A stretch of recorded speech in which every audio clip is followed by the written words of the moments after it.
देवाची द्वारी उभा क्षण भरी, देवाची द्वारी उभा क्षण भरी, तेने मुक्तीचारी साधिल्या. हरिमुखे म्हणा, हरिमुखे म्हणा, पुण्याची गणना कोण करी. असोनी संसारी जिवे वेगू करी, वेदशास्त्र उभारी बाय सदा. हरिमुखे म्हणा, हरिमुखे म्हणा, पुण्याची गणना कोण करी. ज्ञानदेव म्हणे व्यासाची आखुना, ज्ञानदेव म्हणे व्यासाची आखुना. द्वारके चरण पांडवा घरी. हरिमुखे म्हणा, हरिमुखे म्हणा, पुण्याची गणना कोण करी. विठ्ठला विठ्ठला.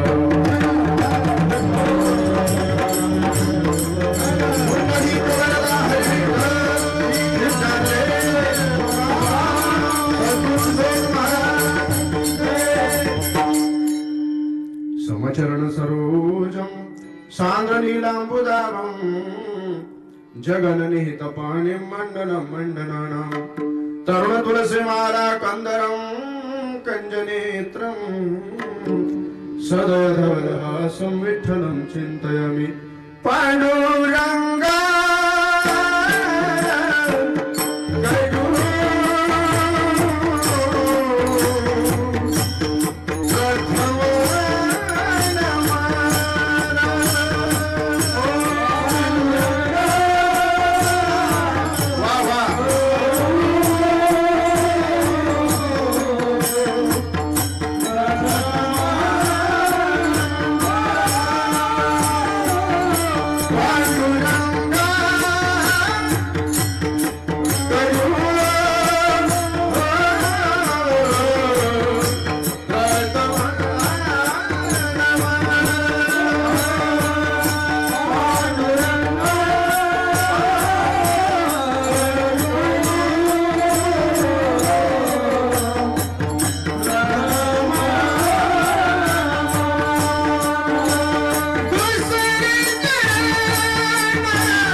विवेकाने ज्याने सुघटित समाज टिकविले, महासिद्धांताचे गूढ रसिकत्व उकले. लसित भक्ती ज्ञाने तरतरविला, श्री भागवत तरु तया ज्ञानेशाते विमलमतीने वंदन करू. नमो ज्ञानेश्वर,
आद्यत्रय जननी देवाची नमो सद्गुरु तुकया ज्ञान दीपा नमो सद्गुरु सच्चिदानंद रूपा नमो सद्गुरु भक्त कल्याण मूर्ती नमो सद्गुरु भास्करा पूर्ण कीर्ती जयांची केली स्मरण हो या सकळ विद्यांची अधिकरण तेचे बंधू श्री चरण श्री गुरूंचे ते नमस्कार आता संपाद्य ज्ञानांचे विदाय भक्तिं विलोकितो येन समाधिराज वैराग्ययुक्तं सुविचारवन्तं नमामि जोगं शिरसा दुरन्तं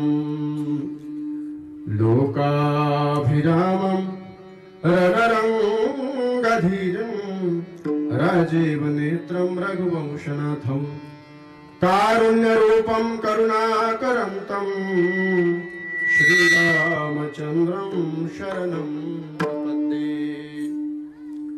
सच्चिदानन्दरूपाय विश्वोत्पत्त्यादिहेतवे तापत्रय विनाशाय श्रीकृष्णाय वयं नमः जन्माद्यस्य यतोन्मयाधितरतः चार्तेष्वभिघ्नस्वराट् तेने ब्रह्महृदाय आदिकवये मुह्यन्ति यत्सूरयाः तेजो वारि मृदां यथा विनिमयो यत्र त्रिसर्गो मृषा धाम्ना स्वेन सदा निरस्तक्वकं सत्यं परं धीमहि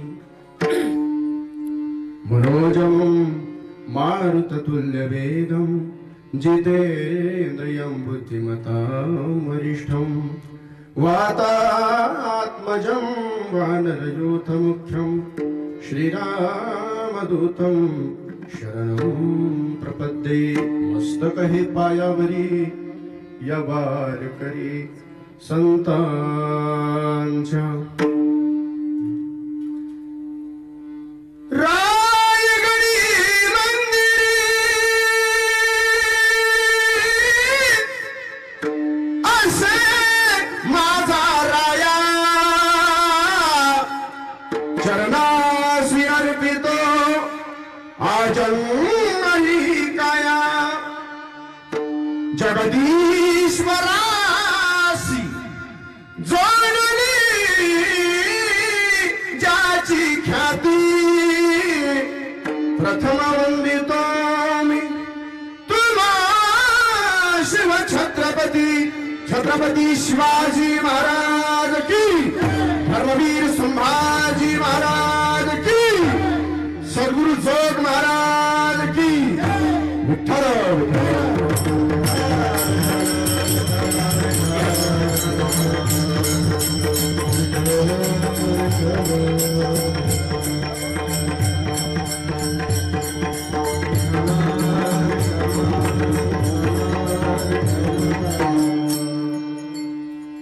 देवाची द्वारी उभा क्षण भरी अरे देवाची द्वारी उभा क्षण भरी तेडे मुक्तीचारी साधी येद्या हरिमुखे म्हणा पुण्याची गणना कोण करी प्रस्तुत कीर्तन रूपी सेवेकरता निवडलेला अभंग यक्षावर भूतलावर जन्माला आलेल्या जडजीवांच्या सर्व प्राणी मात्रांच्या सर्व भूतमात्रांच्या विशेषतः अखिल मानव जातीच्या श्रेय प्रेयस अभ्युदयासाठी केवळ परोपकारार्थ आपले जीवन चंदनासम शिजवून आपले अवतार सार असलेले वेदांनाही आराध्य अशी शब्द सुमने अभंगाच्या रूपाने गवळणीच्या रूपाने हरिपाठाच्या रूपाने ज्ञानेश्वरीच्या रूपाने चांगदेव प्रासष्टीच्या रूपाने तुमच्या आमच्या सुपूर्द करून तुमचं आमचं सर्वांचं कल्याण इच्छिणारेच नव्हे तर तुमचं आमचं सर्व संपूर्ण जगाचं कल्याण करणारे विश्वमावळी ज्ञानावराय यांचा चार चरणाचा अतिशय उत्कृष्ट अत्यंत साधा सरळ सोपा आणि सर्वांच्या पाठातला अभंग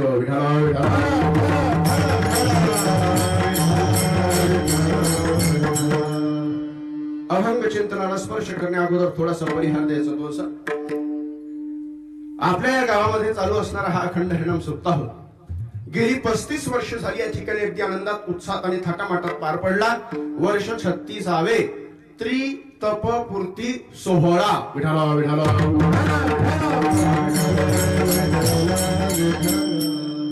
सप्तशतकोत्तर अंतर्धान सोहळा आईसाहेब मुक्ताईंचा सुद्धा चालू आहे.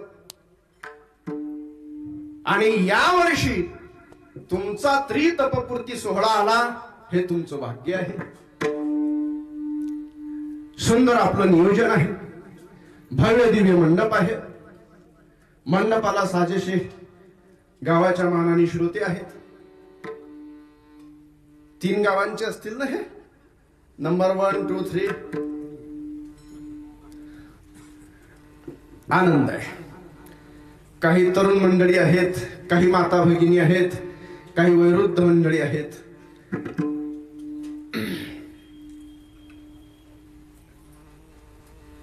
ज्यांच्या अमृतमय वाणीतून आपण भगवान परमात्म्याचं दिव्य, अद्भुत, अलौकिक, असामान्य, अवीट आणि अमृतापेक्षाही मधुर अशी कथा श्रवण करीत आहात, ते परमपूज्यनीय आदरणीय आमचे गुरुबंधू, आपल्या गावचे सुपुत्र श्री हरिभक्तीपरायण कैलासजी महाराज खंडागळे यांच्या अमृतमय वाणीतून आपण भगवान परमात्म्याची ती कथा जी देवादिकांना दुर्लभ आहे ती तुम्ही श्रवण करता. आपण भाग्यवान आहात. विठ्ठला विठ्ठला. तव कथामृतम तप्त जीवनम. हे कथेचं अमृत त्रिविध तापाने तापलेल्या जीवाला शांती प्रदान करणार आहे. तुम्ही प्राशन करीत आहात. आपण भाग्यवान आहात. मला वाटते महाराजांचं सुंदर नियोजनही म्हणजे वाच आहे त्यांचा. सप्ताहावर त्यांचा वाच आहे. कीर्तन वेळेत सुरुवात झाली पाहिजे, सगळं वेळेत झालं पाहिजे, ही त्यांची तळमळ आहे. अखिल ब्रह्मांड नाही का, ब्रह्मांडाचा चालक मालक भगवान परमात्मा आपल्या भावाशी बोलताना समोर सोन्याची नगरी असताना सुद्धा आपल्या भावाला, लक्ष्मणाला जगाचा बाप म्हणतो. नमे स्वर्णमयी लंका अपि स्वर्णमयी लंका नमे लक्ष्मण रोचते जननी जन्मभूमिश्च स्वर्गादपि गरीयस. लखन लक्ष्मणा, ही लंका सोन्याची असली तरी सुद्धा ती मला प्रिय नाही रे. या सोन्याच्या लंकेपेक्षा मला माझी मातृभूमी प्रिय आहे. आणि कीर्तनकार कितीही मोठा होऊ द्या, तो महाराष्ट्रात कितीही कथा कीर्तन करू द्या, 10,000 नाही 50,000 लोकांच्या समोर त्याला कथा करू द्या, ते त्याचं प्रारब्ध, ते त्याची विशेषत्वता असू शकते. पण गावामध्ये ज्या वक्त्याचं कीर्तन म्हणा, कथा म्हणा, ते व्यासपीठ त्याच्याकडे येतं. एकीकडे 50,000 श्रोते असू द्या, पण त्याच मातृभूमीतील त्यांच्या जर 50ही श्रोते समोर असतील ना, 50 लाखापेक्षा भारी असतात. लक्षात ठेवा, 50 लाखापेक्षा. आपल्या गावचे सुपुत्र आहेत. मला आनंद वाटला.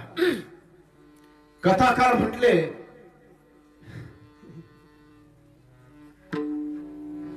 चॅनल सुरू आहे, पण मला महाराजांचं कौतुक वाटलं. मी मोठा नाही कौतुक करण्यासाठी, खरं तर आनंद वाटला. त्यांची तळमळ, त्यांची धडपड, अगदी तळमळीने सप्ताह करतायत, वाच ठेवतायत आणि स्वतः करतायत. अधिक बोललं तर अतिशयोक्ती होण्याची संभावना आहे म्हणून थांबतो. नारदासारखे विनेकरी आहेत, टाळकरी मंडळी अतिशय उत्कृष्ट आहेत. 100 टाळकरी असण्यापेक्षा 10 असले तरी चालतील, पण ते कसे असले पाहिजे, ते टाळकरीच असले पाहिजे. गायक मंडळी एकाहुनी बळी रे अशी सुंदर मंडळी गायनासाठी उपस्थित आहेत. ज्यांच्यामुळे मला या ठिकाणी येण्याचा योग प्राप्त झाला ते माझे परममित्र आणि गुरुबंधू श्री हरिभक्तीपरायण आमचे प्रमोद महाराज पानबुडे, तुमचे सर्वांचे लाडके. त्यांच्यामुळे मला या ठिकाणी येण्याचा योग त्यांच्या माध्यमातून प्राप्त झाला. गायनासाठी उपस्थित आहेत, कीर्तनकार आहेत, कथाकार आहेत, पण ते या ठिकाणी आपल्या गावात 5 दिवस थांबतात, याचं मलाही नवलच वाटलं. विठ्ठला विठ्ठला.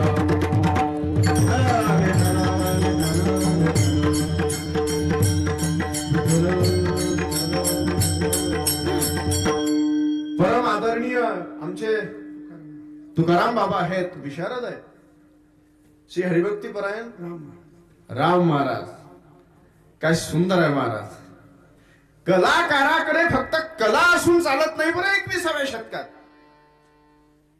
कलाकाराकडे आणखी बऱ्याच गोष्टी असाव्या लागतात. ज्या ह्या लोकांकडे आहेत. विठाला विठाला.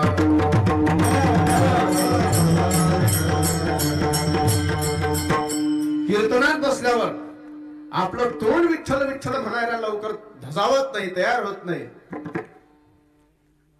आमचे माऊली लाकडातून चांबड्यातून विठ्ठल विठ्ठलचा ध्वनी बाहेर काढतात. ही त्या हाताची किमया आहे. हा त्या माऊलीचा प्रसाद आहे. एक बोल बसवण्यासाठी 3-3, 4-4 तास थंडीच्या दिवसात इंद्राणीच्या तीरावरती प्रॅक्टिस करावी लागते. शाईचं पूड काळं असते, ते रक्तानी लाल होतं. इतकी सुंदर, इतकी जोरदार प्रॅक्टिस करावी लागते, तेव्हा हे 2 तास चांगले जातात. त्याच्या पाठीमागे परिश्रम भरपूर असतात दादा. हार्मोनियम वादक, मूर्ती लहान, कीर्ती आपल्याकडे शिकतायत का? हे बऱ्याच ठिकाणी शिकतायत. वय पहा, या वयात आपली मुलं मोबाईलवर गेम खेळत असतील. गावात सप्ताह आहे याचंही भान त्यांना नसेल. सप्ताहाला आरंभ झालेला आहे याचं भान नसेल त्यांना. ते टीव्ही पाहत बसत असतील, ते मोबाईलवर गेम खेळत असतील. ते फक्त शिवजयंतीच्या दिवशी उतरी येतील.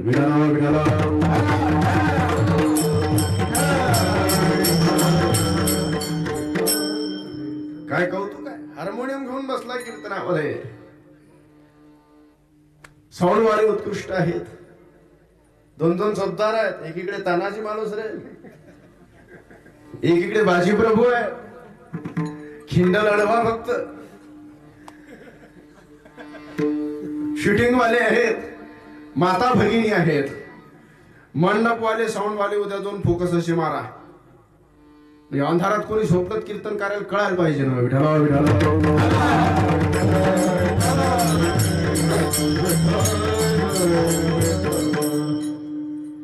काय भाग्य आहे. सेल्फीचा जमाना आहे बरं. सेल्फी मोबाईल मध्ये सेल्फ्या काढता तुम्ही, तरुण मंडळी काढतात. मोबाईल मध्ये सेल्फी काढत असताना तो सेल्फी काढणारा असा 4ही बाजूने फिरतो. मागचं बॅकग्राऊंड चांगलं आलं पाहिजे, आणि ज्या ठिकाणचं बॅकग्राऊंड चांगलं येत असेल मग तिथे क्लिक करतो, तो फोटो काढतो. मग कीर्तनकाराच्या पाठीमागचं बॅकग्राऊंड कसं पाहिजे? बोलता की जाऊ घरी? बोला मग. हा चांगलं पाहिजे ना. जीन्सच्या पॅन्ट वाला, टी शर्ट वाला पाहिजे की पांढऱ्या कपड्यावाला पाहिजे? वा, काय बॅकग्राऊंड आहे महाराज. 21व्या शतकात या विज्ञान युगात ऐन तारुण्यामध्ये वारकरी संप्रदायाचा पोशाख अंगावर चढवणारी ही मंडळी आहे. तारुण्यात ज्या काळात गुडघ्यावर फाटलेली जीन्सची पॅन्ट घालण्याची पद्धत आहे, ज्या काळामध्ये माझ्या बहिणीचे टी शर्ट सुद्धा खांद्यावर फाटलेले असतात, त्या युगामध्ये ही मंडळी ऐन तारुण्यामध्ये वारकरी संप्रदायाचा पोशाख अंगावर चढवून इथे उभी राहते. मी एक वाक्य रोज कीर्तनात सांगतो, आजही सांगेल. अरे या ठिकाणी 2 तास टाळ घेऊन उभं राहण्याची कोणाची लायकी असू शकत नाही. ज्याच्या मायबापांनी अनंत जन्मीचं पुण्य केलेलं असेल ना, फक्त त्याचीच मुलं तारुण्यामध्ये वारकरी संप्रदायाचा पोशाख अंगावर चढून या ठिकाणी 2 तास टाळ घेऊन उभे राहू शकतात. लक्षात ठेवा. आणि ज्यांच्या मायबापांनी पाप केलेला असेल त्याची मुलं 1.25 लाखाच्या डीजेच्या समोर नाचतात पिऊन. विठाला विठाला.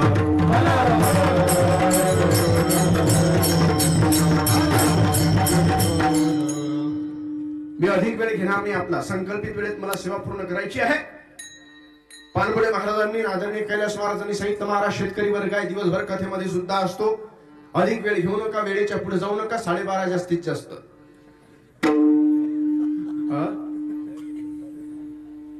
चालेल म्हणा. मी काय खरंच घेतो म्हणा तुम्ही. चालेल, आनंद आहे. मी वेळेच्या पुढे जाणार नाही, तुम्हाला घड्याळ पाहायचा चान्स देणार नाही, अधिक वेळ घेणार नाही. पण वेळेच्या आत तुम्ही घड्याळात पाहायला लागले तर त्यालाही इलाज नाही, त्याला नाही इलाज. मी ज्या संस्थेत शिकलो, प्रातस्मरणीय गुरुनामगुरु सद्गुरु जोग महाराज वारकरी शिक्षण संस्था, संस्थेत आम्हाला गुरुजनांनी हे शिकवलं की वेळेचं महत्व सुद्धा जाणा. वेळेचं महत्व जाणा. अरे श्रोत्यांनी घड्याळात पाहायच्या आत वक्त्यांनी सोडलं पाहिजे, त्याला वक्ता म्हणतात. नाही तर श्रोते घड्याळात पाहतच आहे, वक्ता बोलतोच आहे. जर श्रोत्यांना ऐकण्यात इंटरेस्ट नसेल तर नसता खटाटोप ते वक्तेने करायचा नसतो. विठाला विठाला.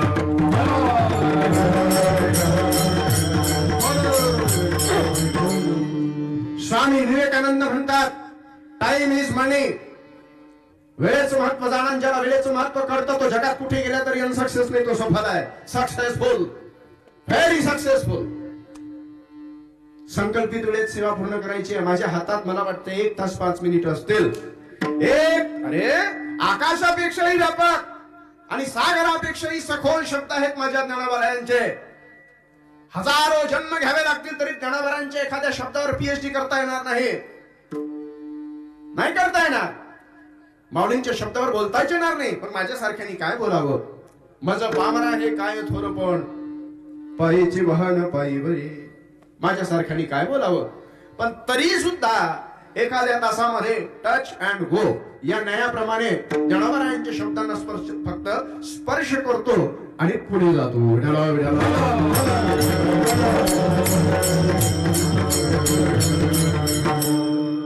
ज्ञानोबारायांचा अभंग आहे, हरिपाठातील पहिल्या क्रमांकाचा अभंग आहे.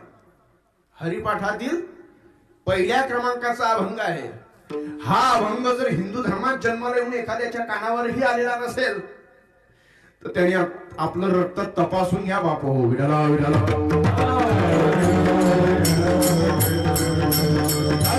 माझी भाषा कळते ना?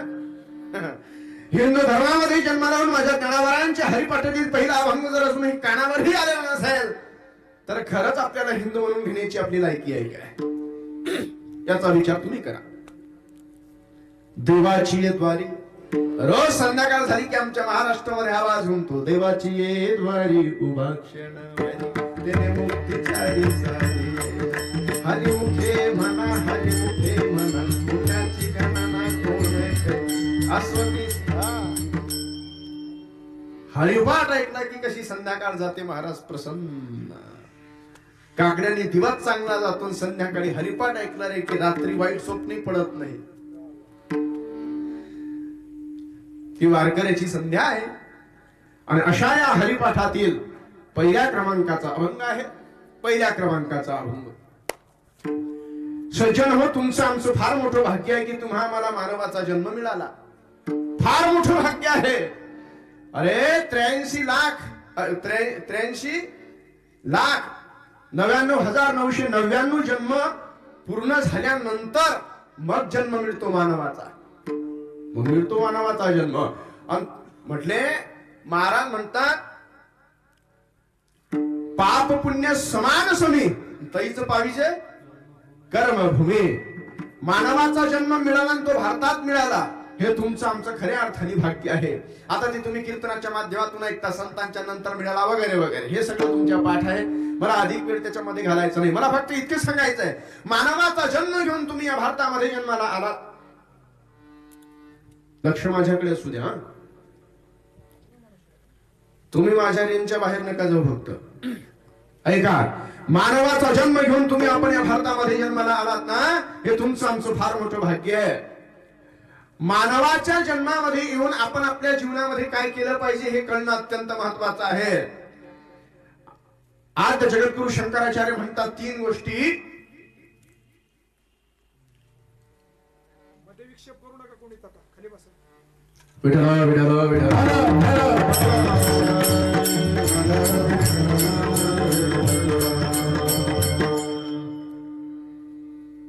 आज जगद्गुरु शंकराचार्य म्हणतात 3 गोष्टी दुर्लभ आहेत. मनुष्यत्वम, मुमुक्षुत्वम आणि महापुरुष संश्रय. हा पहिले सांगितलं त्यांनी मनुष्यत्वम.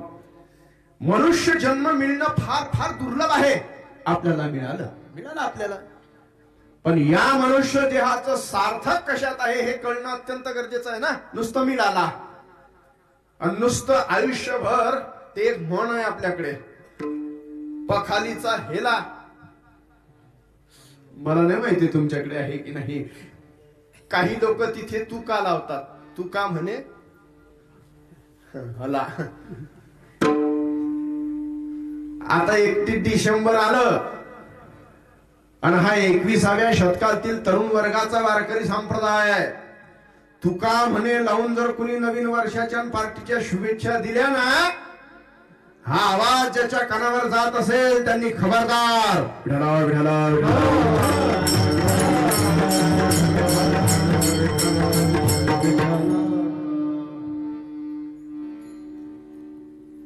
या मानवी जन्मामध्ये येऊन आपण काय केलं पाहिजे कळणं अत्यंत गरजेचं आहे. विचारा माझ्या तुकोबारायांना, तुकोबाराय सांगतात, तुका म्हणे जन्म आल्याचे सार्थक, विठ्ठलाची एक देखिलिया, विठ्ठलाची एक देखिलिया, विठ्ठलाची एक देखिलिया.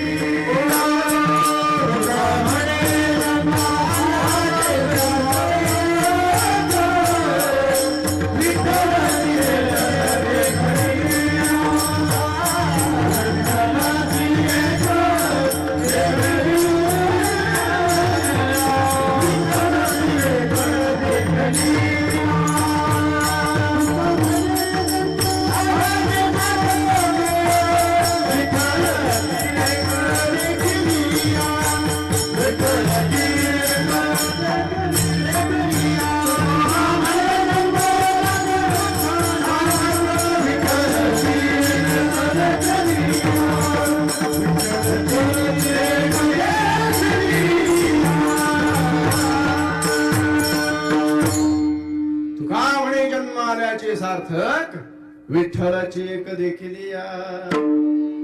भगवान परमात्म्याची प्राप्ती हे मानवी जीवनाचं अंतिम ध्येय पाहिजे. मोक्ष हे मानवी जीवनाचं अंतिम ध्येय पाहिजे ना. साधू संतांचं अंतिम ध्येय काय आहे? मोक्ष, मुक्ती. आता मुक्ती मोक्ष याच्या व्याख्या अनेकांनी अनेक प्रकारांनी केलेली आहे. आम्हाला गुरुदेवांनी जी शिकवली ना विचारसागरातील व्याख्या, आत्यंतिक दुःखाची निवृत्ती आणि परमानंदाची प्राप्ती नाम मोक्ष. आत्यंतिक दुःखाची निवृत्ती याचा सोप्या भाषेत अर्थ जन्म मरण कायमचं संपणं आणि परमानंदाची, परम आनंदाची प्राप्ती. आणि परम आनंद म्हणजेच भगवान परमात्मा, विठ्ठलची एक देखिलिया. कारण वेटेवरी उभा आनंदाचा कंद, परमानंद म्हणजे भगवान परमात्मा. आनंदाचं दुसरं रूपच भगवान परमात्मा आहे आणि भगवान परमात्मा म्हणजेच आनंद आहे. पण भगवान परमात्म्याची प्राप्ती किंवा मोक्षाची प्राप्ती हे मनुष्याच्या जीवनाचं अंतिम ध्येय असलं पाहिजे. मुक्ती मिळवण्यासाठी, मोक्ष मिळवण्यासाठी प्रयत्न केला पाहिजे का संसार फिरवण्यासाठी प्रयत्न केला पाहिजे? काय आहे तुमची आपली फार मोठी गंमत आहे. पहा, परमार्थ हा मात्र प्रारब्धाच्या भरोशावर सोडतो. का चला ना पंढरपूरला, म्हणे नाही ना महाराज आमच्या नशिबात नाही. नशिबात कसं नाही हो, पुढं विठाला विठाला.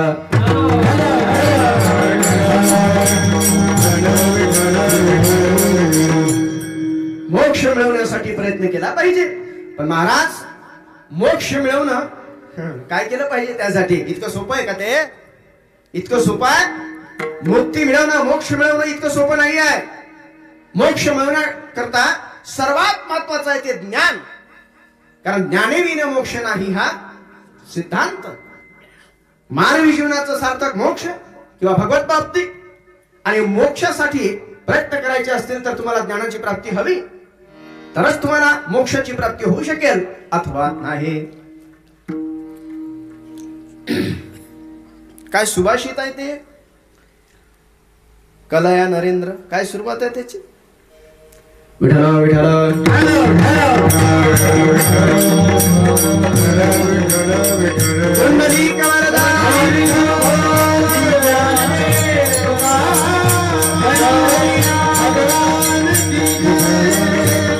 पूर्वार्धपद आठवते, त्यात वर्णन आहे. धनेन कांता कपटेन मित्र सत्तेन मित्रम कृपया च पुत्रम. आणि शेवटी आहे म्हटले ज्ञानेन मोक्षम वशमानयंती. ज्ञानाशिवाय मोक्षाची प्राप्ती नाहीच. ज्ञानाशिवाय मोक्षाची प्राप्ती होऊ शकत नाही. मोक्षाकरता ज्ञान, पण ज्ञानाकरता काय? ते काय युट्यूब वरून मिळवता येईल का? मोक्षाकरता जे ज्ञान आवश्यक आहे ते ज्ञान आपल्याला काय युट्यूब वरून, फेसबुक वरून, व्हॉट्सअप वरून मिळेल काय? सोशल मीडियावरून नाही. किती सोशल मीडियाचा जमाना असू द्या, जे ज्ञान लागतं ना मोक्षासाठी ते ज्ञान आपल्याला या सोशल मीडियाच्या माध्यमातून नाही मिळणार. ते मिळेल कुठून? ते गुरु कडूनच घ्यावं लागेल. ज्ञानदेव म्हणे करनो ज्ञानदेव म्हणे करनो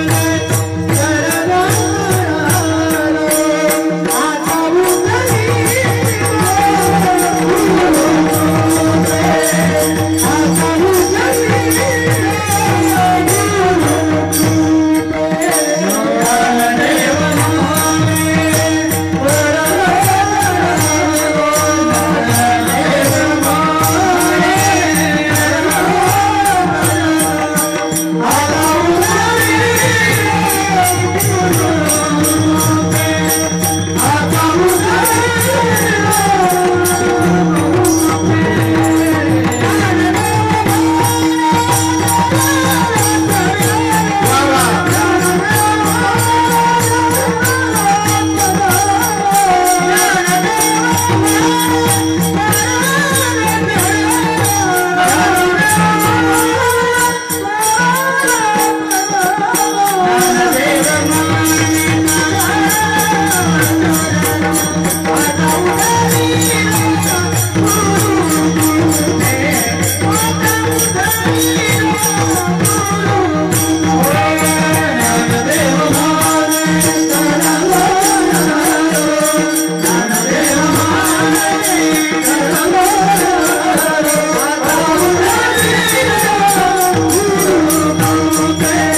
आता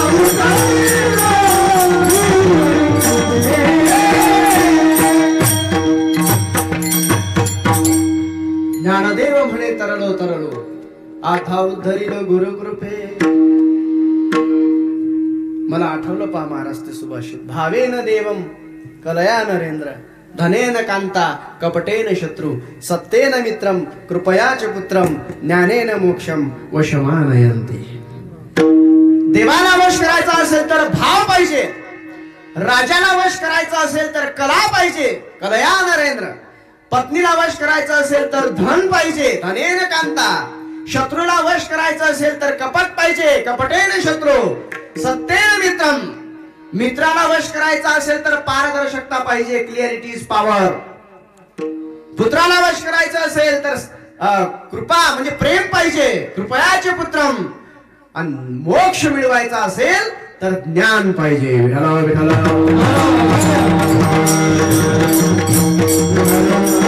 आणि ते ज्ञान कुठून प्राप्त होईल? गुरुकडून. आणि गुरु कसे आजच्या युगात म्हटले पाणी पिना छान के गुरु करना पहचान घे. नाहीतर गुरु शिष्यांच्या जोड्या तर भरपूर झाल्यात. ती असावी माझ्या निवृत्ती दादांसारखी आणि ज्ञान राजांसारखी जोडे. अवाज्ञा कधी केली नाही येणे आणि गुरु शिष्य पण सिद्धी नेले. गुरु सुद्धा ते म्हणतात ना, मळक सुद्धा तपासून घेणारी माणसं आपण. कोथिंबीरची शेपूची पालकाची जुळी सुद्धा तपासून घेणारी आपण माणसं. पण गुरु करण्यामध्ये कधी कधी चुकून जातो. बरं आपला सगळा मार्ग चुकतो. मार्ग चुकला की तुमचं ध्येय जे आहे दूर ते आणखी दूर होऊन जात. कसे असावे गुरु? अरे ऐन तारुण्य, ऐन तारुण्य, तारुण्य. आणि तारुण्यामध्ये त्यातल्या त्यात कॉलेज कुमार आणि नास्तिक आणि बाप वकील, नाव नरेंद्र दत्त फ्रॉम कलकत्ता. बघा अरे नरेंद्र दत्त, ज्या कीर्तनकाराचं कीर्तन झालं, प्रवचन झालं, त्या साधूला विचारावं प्रवचन झाल्यावर जय हरी. तिकडे जय हरी नव्हतं त्या भागात. आपल्याला म्हणाल की पाप नाही लागणार. जय हरी, जय हरी. तुमचं झालं का प्रवचन? हो. अच्छा, मग देवाबद्दल सांगितलं तुम्ही? हो. या तरुणाने विचारावं. ही रिअल स्टोरी आहे, काही कथानक नाहीये हे. विचारलं, साधू महाराज तुमचंच प्रवचन झालं? हो. देवाबद्दल तुम्हीच बोललात ना? हा. तुम्ही देव पाहिला? असा प्रश्न विचारल्यावर त्या साधूनी खाली मान घालावी. त्यांनी पाहिलेलाच नव्हता. अशा अनेक साधू ज्यांना खाली माना घालायला लावल्या. एक दिवस असं प्रवचन सुरू होतं, सुंदर असं स्टेज. व्यासपीठ, त्या व्यासपीठावरची सुंदर प्रवचन सुरू आहे. महात्मा बसलेले आहेत. फक्त एक उपरण गुंडाळलेला आहे, अंग उघडा आहे, एकही उपरणही अंगावरती नाही आहे. गळ्यात जानवा आहे, सावळी मूर्ती आहे, दात पुढे आलेले आहेत, गाल खोल गेलेले आहेत, सावळा रंग, केस विस्कटलेले, काही काळे काही पांढरे. फार काही सुंदर मूर्ती नव्हती, सामान्य मूर्ती. पण चेहरा, आहा, चेहऱ्यावरचे भाव काही विलक्षण होते, हाय क्वालिटीचे भाव होते. महाराज, प्रवचन संपलं. नरेंद्र दत्त नावाचा हा तरुण पुन्हा एकदा त्या साधूच्या जवळ गेला आणि विचारलं, बाबा प्रवचन तुमचं झालं? हो. देवाबद्दल बोलत होतात? हा. तुम्ही देव पाहिला? शांत मुद्रा त्या साधूची. त्या साधूने नकशिकांत त्या तरुणाला निहाळलं. ते म्हणतात ना, हिऱ्याची खरी पारख कुणाला असते? रत्न पारखीच करू शकतो. नकशिकांत निहाळला आणि क्षणाचा विलंब न लावता त्या तरुणांचा असा प्रश्न केला, बाबा क्या तुमने भगवान देखा? लगेच साधूने उत्तर दिलं, हा मैंने देखा. क्या तुमको भी देखना है? क्या तुला सुद्धा देव पाहायचा आहे? असा प्रश्न विचारला. त्या तरुणांनी दोन्ही गुडघे टेकवले, हात जोडून बसला. आजपर्यंत भल्या भल्या साधूंना विचारलं, तुम्ही देव पाहिलात का? प्रत्येकाने मान खाली घातले. या साधूंनी मी पाहिला नुसतं असं उत्तर नाही दिलं, तर मला प्रति प्रश्न केला, तुला पाहायचंय का? लगेच हात जोडले, दोन्ही गुडघे टेकवले, विचारलं, बाबा खरंच मला देव दिसेल? नक्की. काय करावं लागेल? माझ्या बरोबर राहावं लागेल. माझ्या बरोबर राहिला तर तुला ते ज्ञान देईल, त्या ज्ञान चक्षुने भगवान परमात्म्याचं दर्शन करू शकशील. साधूच्या बरोबर राहिले. हो, जिज्ञासा होती ती, पाहूच त्या येतात. आणि त्या साधूच्या बरोबर राहिले. काही वर्ष निघून गेल्यानंतर त्या साधूंच्या द्वारे, त्या गुरुदेवांच्या माध्यमातून अशा ज्ञानाची प्राप्ती झाली की नरेंद्र दत्त संपून गेला. अंगावरती भव्य वस्त्र आले, भगवा फेटा आला आणि ऐन तारुण्यामध्ये नरेंद्र संपला आणि हृदयाला आला. ज्यांच्यामध्ये विवेक आणि आनंद ठासून भरला होता, असा स्वामी विवेकानंद जन्माला आला. स्वामी विवेकानंद जगाच्या रंगमंचावरच्या भारतीय संस्कृतीची, हिंदू संस्कृतीची ओळख जगाला करून दिली. ते स्वामी विवेकानंद. गुरु कसे असावे मला फक्त सांगायचं होतं. असे असावे की नास्तिक शिष्याला सुद्धा आस्तिक बनवण्याची धमक त्यांच्यात पाहिजे.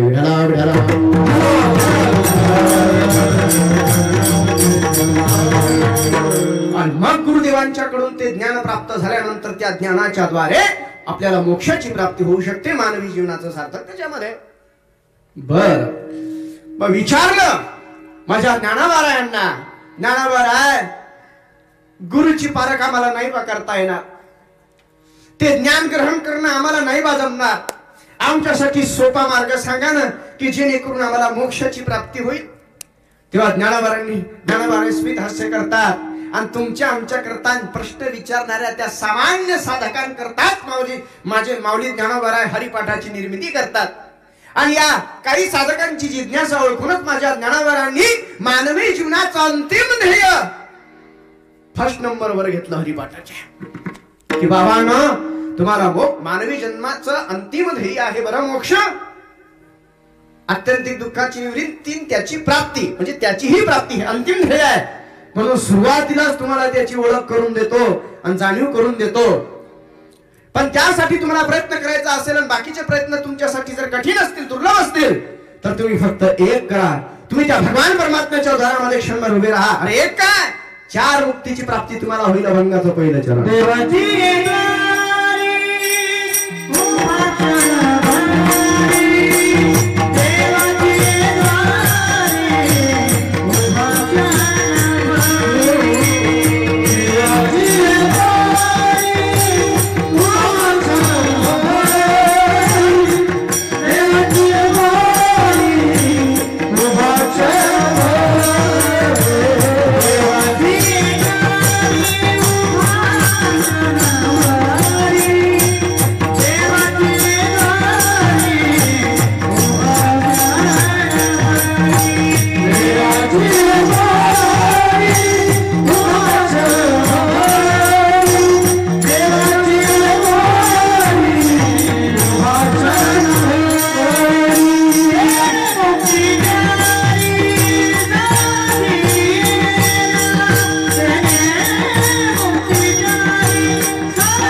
द्वारी उभा क्षण भरी तेणे मुक्तीचारी साधी येल्या.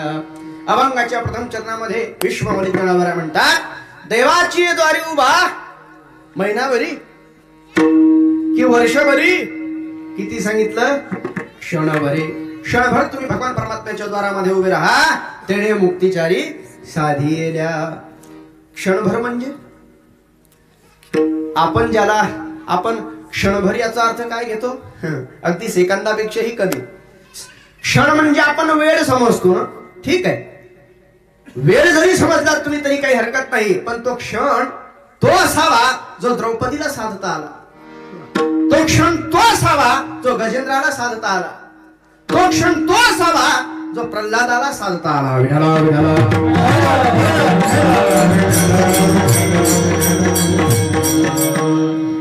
त्याला 4G 5G मध्ये नाही भागणार, हाय लेवलचा भाव लागेल त्याला, तेव्हा तो क्षण आपल्याला साधता येईल. क्षण याचा अर्थ अनेकांनी अनेक प्रकारे घेतलेला आहे. माझ्या अल्पबुद्धीनुसार क्षणभर याचा अर्थ, तुम्ही मानवी जन्मामध्ये आलात ना, मानवी जन्म हा क्षणाचाच आहे, क्षणभंगूर नाही, भरवसा आहे. याचा क्षणाचा भरवसा नाही, हा क्षण भरच आहे. अल्पायुष्य मानव देह क्षणच आहे. ब्रह्मदेवाच्या आयुष्यानुसार जर आपण कॅल्क्युलेशन केलं तर मानवाचा जन्म हा अगदी क्षणभर आहे. या मानवाच्या जन्मामध्ये येऊन तुम्ही खऱ्या अर्थाने भगवान परमात्म्याच्या द्वारामध्ये उभं राहणं हे अत्यंत गरजेचं आहे. देवाच्या द्वारात म्हणजे कुणाच्या, हो, देव म्हणजे कोण? देव हा शब्द दिव धातूपासून तयार झालेला आहे. दिव दिवती म्हणजे प्रकाशने, जो दुसऱ्याच्या जीवनामध्ये प्रकाश निर्माण करतो त्याला देव असं म्हणतात. आणि त्या देवाच्या द्वारा असा देव कोणता आहे तर तो या देवाचाही देव बळीया माझा पंढरीराव. त्या देवाच्या द्वारामध्ये तुम्ही अगदी क्षणभर उभं राहा. याचा अर्थ काय आहे? याचा अर्थ तुम्ही त्या भगवान परमात्म्याच्या समोर उभे राहा आणि त्या भगवान परमात्म्याचं भजन करा. नुसतं उभं राहण्यात काय अर्थ आहे का? बरेच लोक, आता मी पाहिलं, आलो तेव्हा महाराज व्यासपीठावर होते, आरती चालू होते, काही लोकांनी नाही वाजवल्या टाळ्या, काही लोकांनी नाही म्हटली आरती. मग उभं राहण्यात काही अर्थ आहे का? वायाला जाणार नाही, वायाला तर जाणारच नाही. पण नुसतं उभं राहण्यामध्ये आणि गाण्यामध्ये टाळी वाजवण्यामध्ये जमीन आसमानचा फरक आहे, लक्षात ठेवा. त्याच्या दारामध्ये उभं राहावं, त्याच्याकडे पाहावं डोळे भरून, म्हणावं विठ्ठल माझा माझा माझा माझा माझा, विठ्ठल माझा मी विठ्ठलाचा. टाळी वाजवा. विठ्ठल माझा माझा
देवाची द्वारी उभा क्षणभर उभं राहा आणि त्या भगवान परमात्म्याचं भजन करा.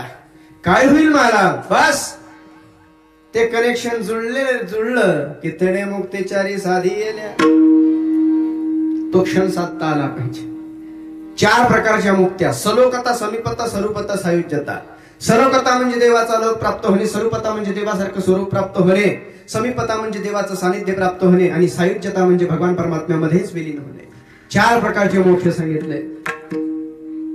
4ही प्रकारचे मोक्ष मिळतील जर तुम्ही त्या खऱ्या अर्थाने भगवान परमात्म्याचे झालात तर. बर त्याचे व्हा. देव माझा मी देवाचा. देवाची द्वारी उभा क्षणभरी तैणे मुक्तेचारी साधी गेल्या. कधी कधी काही विचारवंतांचा असा विचार, हे मोक्ष मोक्ष मोक्ष म्हणजे काय? जिवंत असतानाच माणसाच्या सगळ्या अपेक्षा संपणं हा मोक्ष आहे. खरंच आहे महाराज? चला आता मला नाही जायचं तिकडे, माझ्याकडे वेळ फार कमी राहिलाय. तुम्ही शिवचरित्रकार टाकलंय, सांगेल मी तुम्हाला. मी संस्थेचा विद्यार्थी असल्यामुळे मला पहिल्यांदा थोडस अभंगाची भूमिका मांडावी लागेल. विठाला विठाला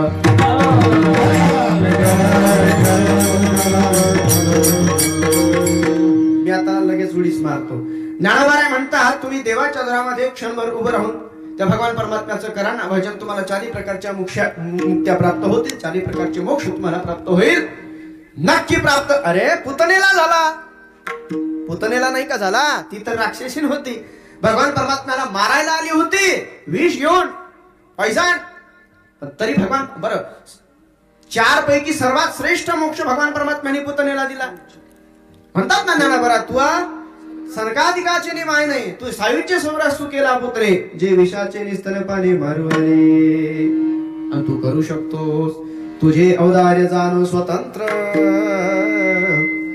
देताना म्हणशी पात्रा पात्र, कैवल्या वैसे परित्र, वैर्याही दिधले. शिशुपाल वैरी होता, त्यालाही सायुज्य नावाचा मोक्ष दिला. तुम्हाला 4ही प्रकारचे मोक्ष प्राप्ती होईल देवाची द्वारी.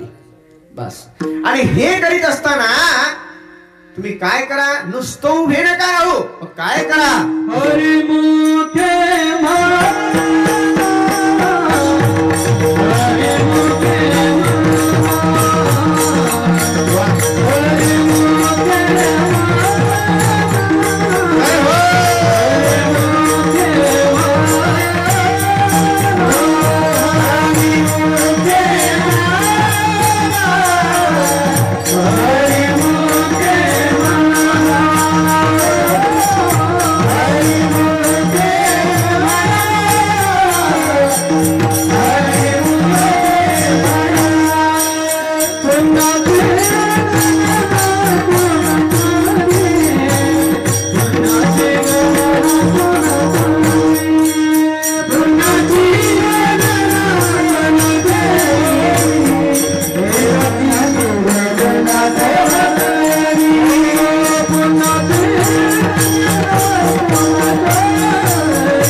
पुण्याची गणना कोण करे. 2 वेळा म्हटलं बरं, हरिमुखे म्हणा, हरिमुखे म्हणा. एकच गोष्ट 2 वेळा सांगितली की द्विरुक्ती दोष आहे. मग ज्ञानावरा 2 वेळा का वापरतात? पण काही ठिकाणी सवलत आहे. घाई असली तर त्या ठिकाणी वापरला तरी चालतो. बरं 2 वेळा एकच शब्द. चल चल चल चल चल पटकन, चल चल लवकर. 2 वेळा झाला ना. घाई असली माफ आहे. एक श्लोकच आहे तो, सध्या माझ्या पाठात नाही. काही सवलती दिल्यात की या ठिकाणी वापरला तर चालतो, पण एक महत्वाचं सांगतो, ज्या ठिकाणी कळवळ आहे, ज्या ठिकाणी प्रेम आहे, त्या ठिकाणी हा 2 वेळा एकच शब्द वापरला तरी चालतो. धुडत हे जन न देखवे डोळा, येतो कळवळा म्हणून या, आहे की नाही, किंवा म्हणून कळवळा येत असे. ही कळवळ अंतःकरणामध्ये ही तळवळ असल्यामुळे ज्ञानोबा म्हणतात, हरिमुखे म्हणा, हरिमुखे म्हणा, पुण्याची गणना कोण करे. तुम्ही जरा मुखाने हरी म्हटलं तर तुमच्या पुण्याची गणना कोणी करू शकणार नाही बाप हो. प्राण जाते वेळी म्हणे नारायण, त्यासाठी विमान पाठविले. अजामिळ नावाचा ब्राह्मण वेश्येच्या संगतीत लागला. काय काय पाप केली होती तुम्ही भागवत ऐकणारी मंडळी आहात, तुम्ही सुज्ञ मंडळी आहात, माझ्याकडे नाही आता वेळ. अजामिळाने किती पाप केलं, पण फक्त प्राण जाताना त्यांनी मुखाने हरी म्हटलं, नारायण म्हटलं, तर त्याच्याकरता काय आलं, विमान आलं. आता भगवान परमात्म्याच्या नामाची ताकद काय सांगावी महाराज.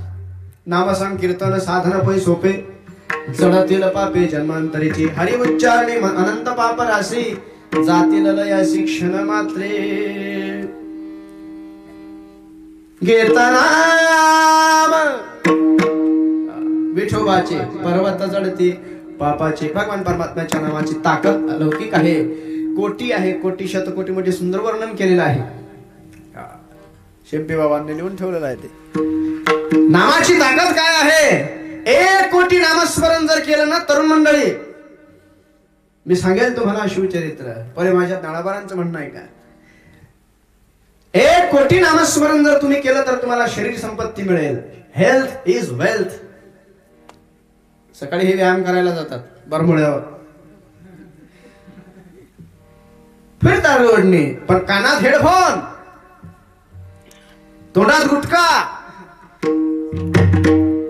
आणि मग रामदेव बाबाची ते आसनं करतात. फायदा होईल त्याचा बेनिफिट मला नाही सांगता येणार. तोंडात गुटखा असल्यावर योगा चालू आहे, कानात हेडफोन, आणि त्या हेडफोन मध्ये गाणे वाजतात, ये ग ये ग विठा. शक्य आहे का. यंग जनरेशन आमचं नाही. तिकडे बघा, 6 वर्षाची मुलं महिन्याभराचा रोजाचा उपवास करतात, 9 वर्षाची मुलं अजान देतात. आमचा 25 वर्षाचा ठोंब्या 15 दिवसातून येणारी एकादशी करू शकत नाही. दुर्भाग्य तुमचं, माझं, का अवघ्या हिंदू धर्माचं म्हणावं.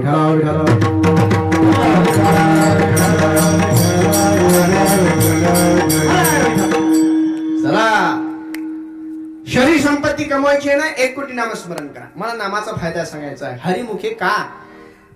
1 कोटी नामस्मरण करणाऱ्याला शरीर संपत्ती मिळते, 2 कोटी नामस्मरण करणाऱ्याला पैसा मिळतो, 3 कोटी नामस्मरण करणाऱ्याला यश आणि कीर्ती मिळते, 4 कोटी नामस्मरण करणाऱ्याला इहलोकातली सगळी सुख प्राप्त होतात, 5 कोटी नामस्मरण करणाऱ्याच्या जीवनातील काम क्रोधादी विकार नष्ट होतात, 6 कोटी नामस्मरण करणाऱ्याला ज्ञानाची प्राप्ती होते, 7 कोटी नामस्मरण करणाऱ्याला अनुकूल पत्नी किंवा अनुकूल पती मिळतो. Point is note. आजच्या काळात हे फार महत्वाचं आहे महाराज. 7 कोटी नामस्मरण करणाऱ्याला अनुकूल पत्नी म्हणा, प्रतिकूल मिळाली तरी चालते, पण मिळू द्या.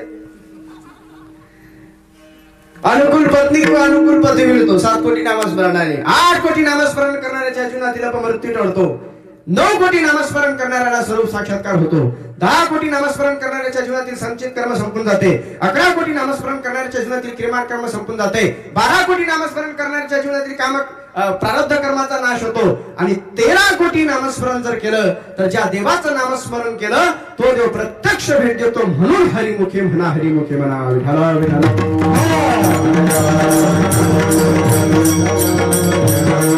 पण ते किती केलं पाहिजे,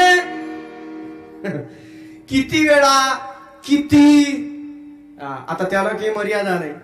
अरे शेवटच्या श्वासापर्यंत सासू के माला, श्वासागणित तुम्ही भगवान परमात्म्याचं नामस्मरण करा. रक्ताचा थेंब आहे शेवटचा, तोपर्यंत, शेवटचा श्वास आहे तोपर्यंत माझ्या भगवान परमात्म्याचं भजन करा. त्याच्याच करता दिलाय ना, देवे दिल्या देह भजना गोमट, त्याच्याच करता दिलाय, म्हणून ते केलं पाहिजे. ते किती केलं पाहिजे. जात होत्या माझ्या गोपिका, दुडीवारी दुडी गवळणी साथ निघा, दुडीवारी दुडी गवळणी साथ निघा.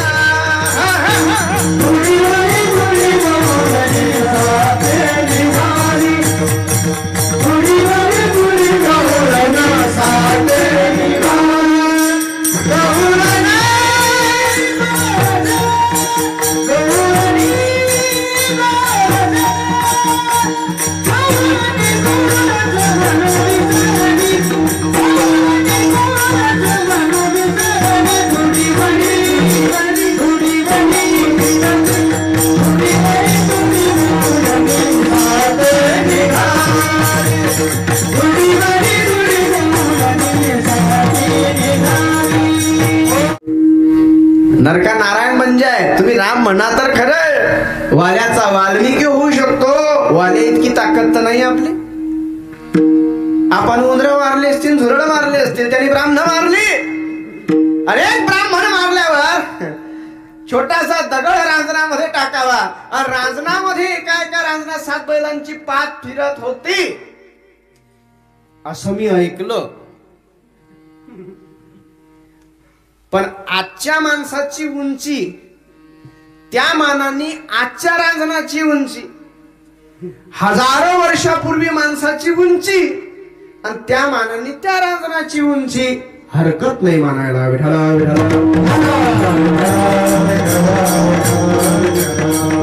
उंची म्हणजे मी शरीराच्या अनुषंगाने बोलतोय.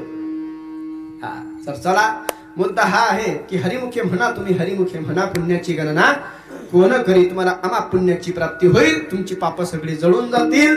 बर मग महाराज हरिमुखे म्हणा, हरिमुखे म्हणा, सगळं सोडून द्या आणि नुसतं मंडपात जाऊन बसा हनुमंताच्या मंदिरात. चल संन्यासी, हे तर पाठ असेल तुमच्या. मग एवढं तर करता बाप हो. मला महाराज हे सगळं सोडून द्यायचं का आणि तिथं जाऊन बसायचं का हरी हरी करायला? माझ्या माऊली म्हणतात, तुम्हाला कोणी सांगितलं रे सोडा? हरी हरी म्हणण्याकरता संसार सोडण्याची गरज नाही. घरीच बसा, संसारातच राहा आणि संसारात राहून त्या भगवान परमात्म्याला तुम्ही आपलंस करा. मी सांगत नाही, ज्ञानोबा म्हटलंय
संसारीची भेवे गुकरी वेद शास्त्र उभारी बाह्य सदा माऊली ज्ञानावर म्हटले संसार सोडण्याची तुम्हाला गरज नाही. असोनी संसारी संसारात राहा आपण कसे राहा अलिप्त कमळ जडी जैसे. जसे तुकोबारांनी संसार सोडला काय नाही. माझ्या नाथबाबांनी तर किती श्रीमंत प्रपंच केला पण म्हणून काय परमार्थ सोडला. संसारात राहण परमार्थ करा. बायका पोरं घरदार शेतीवाडी गाडी बंगला काही सोडू नका.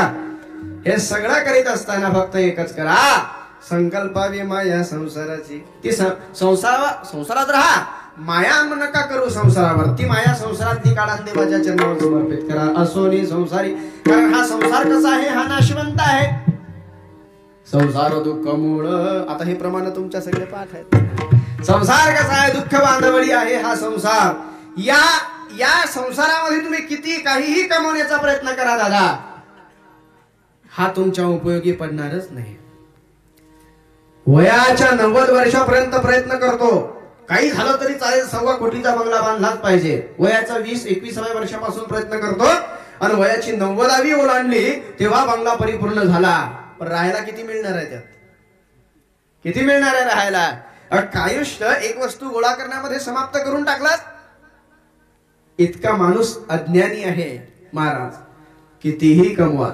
एक म्हणे महाराज चला ना आपला बंगला दाखवतो. मी म्हटलं नको.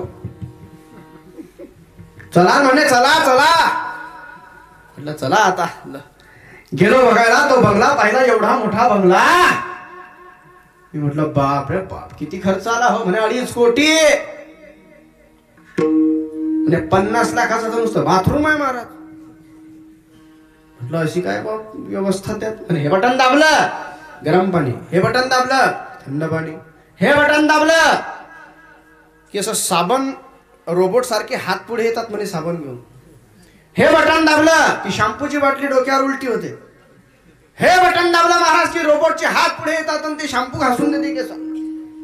हे बटन दाबलं की रोबोटचे हात अशा टॉवेल घेऊन येतात. हे बटन दाबलं म्हटलं पुढचं काहीच सांगू नको मला सगळं माहिती. मग मला राहुल मी म्हटलं ऐका दादा बाथरूम तुम्ही 50 लाखाचं बांधा नाहीतर 50 कोटीचं बांधा पण शेवटची आंघोळ ही रस्त्यावरच होईल फक्त एवढं लक्षात असू द्या कायमचं. आणि बंगला तुम्ही 2.5 कोटीचा नाही 250 कोटीचा बांधा. लेकिन जिस दिन तुम्हारी महबूबा तुम्हारे दरवाजे पे खड़ी होकर तुम्हें एक आवाज लगाएगी सब कुछ छोड़कर उसका दामन थाम कर तुम्हें जाना पड़ेगा. मौत जब तुझको आवाज देगी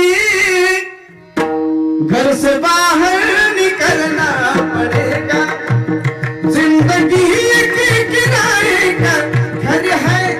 जिंदगी एक किराए का घर है. एक न एक दिन बदलना पड़ेगा. एक न एक दिन बदलना पड़ेगा. मग काय संसारातलं उपयोगाला येणार. देह आहे काळाचे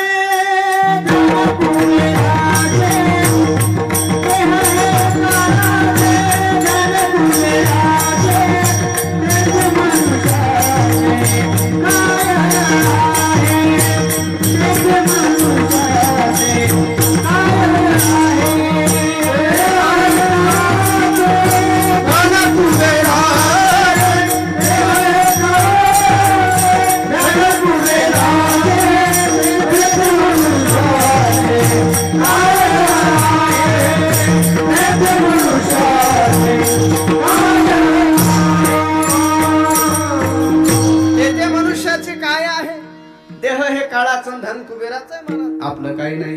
किसका धन है किसकी दौलत किसका धन है. गेन द्या गेन मला गेन कमी नका करू. अरे किसका धन है किसकी दौलत किसका धन है किसकी दौलत सारे फना हो जाएंगे. नाम निशाना भी न रहेगा खाली ही रह जाओगे. बड़े यत्न से जिसे कमाया यही छोड़ कर जाओगे.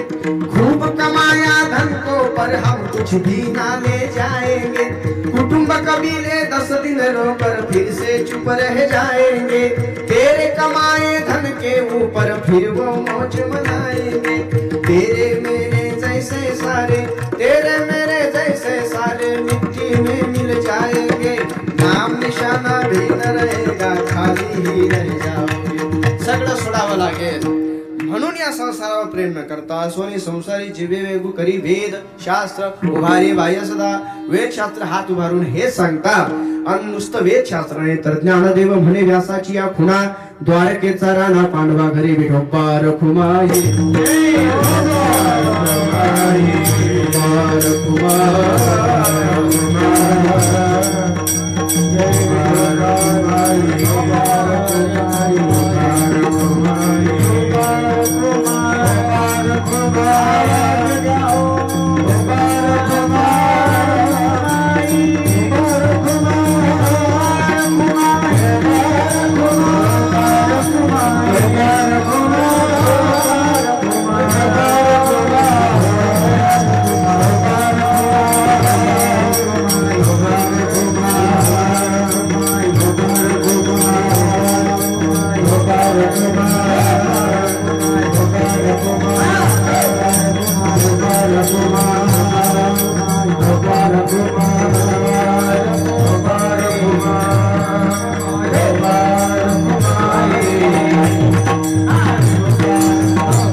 सांगता येत नाही। करविली तैसी केली कटकट वाकडी केली देवदाने।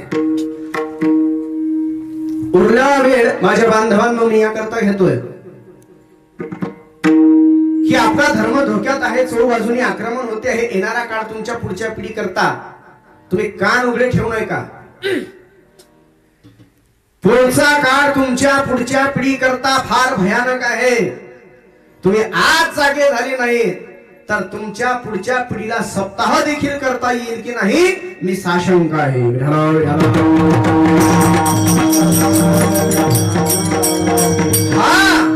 तुमची संस्कृती नष्ट करण्याचे प्रयत्न चालू आहेत आपली संस्कृती नष्ट करण्याचे प्रयत्न। तुम्ही सावध व्हा, कारण आपण सामान्याची लेकरं नाही आहात, सामान्याची लेकरं नाही आहेत आपण। छत्रपती शिवाजी महाराजांची लेकरं आहोत, संभाजी राजांची लेकरं आहोत। ए मत तुझे आना है तो जरा सच धज के आना, हम भी आशिकाना मिजाज रखते हैं असं म्हणत हसत फासावर जाणाऱ्या भगत सिंगांची लेकरं आहोत आपण। तुम मुझे खून दो मैं तुम्हें आजादी दूंगा असं म्हणणारे सुभाषचंद्र बोस ज्या मातीत जन्माला आले त्या मातीत जन्माला आलेले लेकरं आहोत आपण। आपण छावे आहोत, छावे लक्षात ठेवा। वाघाची छावे आहोत आपण, सामान्य नाही आपण। त्या मातीत तुमचा आदर्श कोण असला पाहिजे तुम्हाला कळणं अत्यंत गरजेचं आहे। कशासाठी सप्ताह, कशासाठी हा खर्च, कशाला बोलवता मला एवढ्या लांबून, आणि कशासाठी तुम्ही हा खर्च करता हे तुम्हाला कळणं अत्यंत गरजेचं आहे। माझा तरुण कीर्तनामध्ये मागे असतो, ही हिंदू धर्माची सगळ्यात मोठी शोकांतिका आहे। स्टेजवर सगळे तरुण मंडळी असताना माझ्या गावातला तरुण मात्र मागे बसतो, हे दुर्दैव आहे। छत्रपती शिवाजी महाराजांची जयंती साजरी करायला जो तरुण पुढे असतो, जो क्रेननी सुद्धा गुलाल उधळण्याची तयारी दर्शवतो, त्या तरुणांनी कीर्तनात मागे बसावं। छत्रपती शिवाजी महाराज तुकोबारायांच्या कीर्तनात सगळ्यात पुढे बसून कीर्तन ऐकत होते। पुन्हा सांगतो, तुकोबारायांच्या कीर्तनात छत्रपती शिवाजी महाराज पुढे बसून कीर्तन ऐकत होते, आणि शिवजयंती साजरी करणारा माझा तरुण मात्र कीर्तनात मागे बसतो। हा विरोधाभास नव्हे का? विठाला विठाला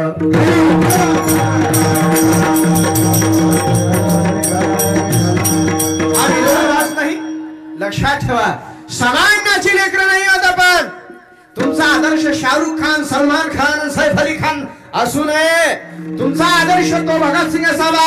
ए मत तुझे आना है तो सच धज के आना, हम भी आशिकाना मिजाज रखते। 12 वर्षाचे होते जालियावाला कांड झाला तेव्हा। 12 वर्षाचा भगत सिंग प्रेत ओलांडत जातोय।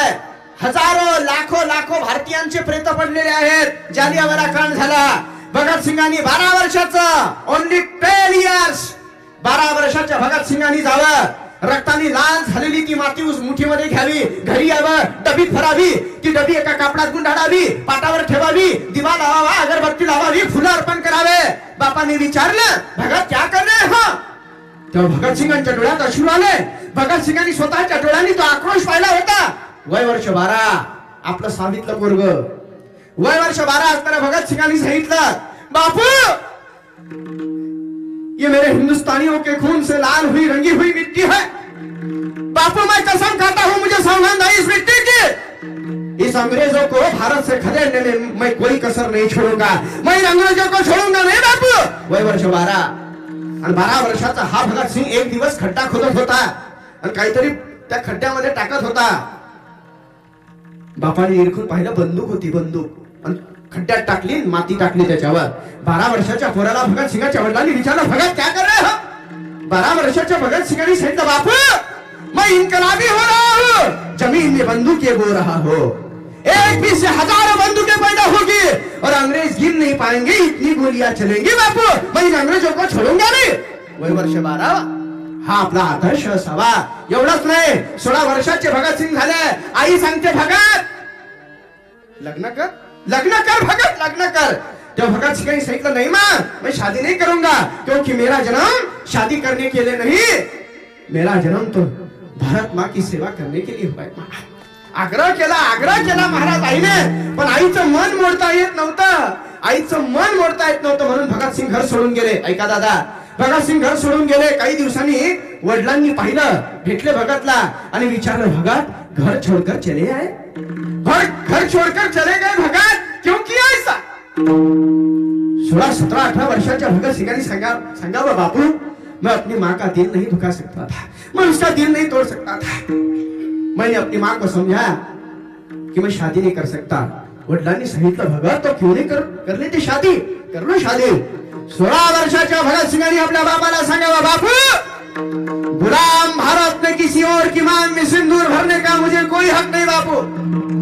गुलाम भारत में किसी और की मांग में सिंदूर भरने का मुझे कोई हक नहीं, इसलिए मैंने अपनी दुल्हन चुन ली है बापू. कौन है भगत? मैंने अपनी दुल्हन चुन ली है बापू, और जिसकी मांग में मैं सिंदूर भरूंगा वो मेरी दुल्हन सिर्फ एक ही होगी, जिसका नाम है आजादी. मैं सिर्फ आजादी के मांग में सिंदूर भरूंगा बापू. और भगत सिंगला फाशी होते. फाशीची तारीख डिक्लेअर झाली. वय वर्ष 23 वर्ष 5 महिने 16 दिवस. काय वय आहे हो हे, तारुण्य. आणि ज्या दिवस ठरला, भगतसिंगाची आई येते भगतसिंगला भेटायला. तेव्हा भगतसिंग आपल्या आईला सांगतायत, माँ रोना नहीं, तू भगतसिंग की माँ है, तू वीरों की माँ है, और वीरों की माँ कभी रोती नहीं. माँ तू रोना नहीं, तू है भगतसिंग की माँ. माँ मुझे माफ कर दे, तूने कहा था शादी कर ले, लेकिन मैं तेरी बात नहीं मान सका. लेकिन माँ मैं कसम खाता हूँ, मैं सौगंध खाता हूँ, अगला जन्म तेरी ही कोख से लूंगा और जीवन भर तेरी सेवा करूंगा. लेकिन इस जन्म में मुझे माफ कर दे, क्योंकि ये जन्म मैंने अपनी भारत माँ के नाम कर दिया है. माँ मुझे माफ कर दे. जो भगत सिंह आपल्या आईला सांगतो, तू ना रोना माँ, तू है भगत सिंह की माँ. माँ मर के भी तेरा ये लाल मरेगा नहीं, मर के भी तेरा ये लाल मरेगा नहीं. माँ घोड़ी चढ़ के तो लाते हैं दुल्हन सभी, लेकिन हंसते हुए फांसी हर कोई चढ़ेगा नहीं. ये सौभाग्य हर किसी को नहीं मिलता. माँ जाने दे मुझे, ये सौभाग्य मुझे मिला है, जाने दे. और भगत सिंह हंसत हंसत फांसावर जाता. कर चले हम फिदा जानो तन साथियों, अब तुम्हारे हवाले वतन साथियों. हा आपला आवाज द्या ना हो मॉनिटरचा. हा आपला आदर्श असला पाहिजे, हा आपला आदर्श असला पाहिजे. तरुणांनो सावध व्हा. मी 15-20 मिनिट फक्त तुमच्या करता घेतोय. माझी संस्कृती टिकली पाहिजे या करता घेतोय. येणारा काळ तुमच्या पुढच्या पिढी करता तुमचं भागेल रे. पुढच्या पिढीचं काय, येणारा काळ तुमच्या करता भयानक आहे. सामान्याची लेकरं नाही आपण. धर्माकरता ज्यांनी प्राणाची आहुती दिली त्या संभाजी राजांची लेकरं आहोत आपण. अरे ज्या वेळेस संभाजी राजांना औरंगजेबाने काय केलंय आपल्या धर्माकरता मला सांगायचं. 40 दिवस हाल अपेष्टा सहन केला माझ्या राजाने.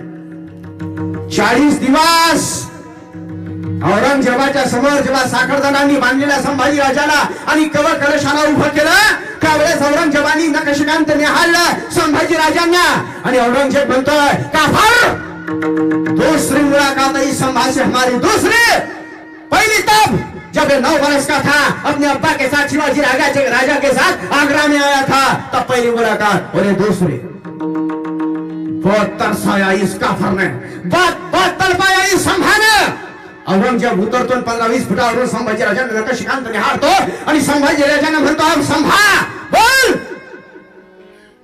अब हार किसकी और जीत किसकी त्यावेळेस बांधलेल्या संभाजी राजांनी औरंगजेबाला सांगितलं औरंग सिर्फ एक बार मेरे हाथ खोलकर दिखा फिर मैंने मेरे हाथ की शमशेर बताएगी हार किसकी और जीत किसकी पण नाही सोडू शकला तो संभाजी राजांना शेवटी औरंगजेबाने सांगितलं संभा बहुत तरसाया तुम्हारी आंखों ने हमें बहुत तरसाया तुमने अपनी गर्दन संभा अपनी गर्दन नीचे झुकाओ नहीं झुकाऊंगा संभा तुम्हारी जिंदगी और मौत दोनों हमारी मुट्ठी में है हमने चाहा तो मौत हमने चाहा तो जिंदगी बख्श देते हैं संभा जिंदगी तुम्हें इस्लाम कबूल कर लो संभाजी राजाने थुंकावन म्हणाबारात जा हा शेर शिवाचा छावा आहे हा प्राण सोडेल पण आपला स्वधर्म कधी सोडणार नाही औरंग लक्षात ठेव महाराज संभाजी राजे सहित औरंग अपनी गर्दन नीचे झुकाओ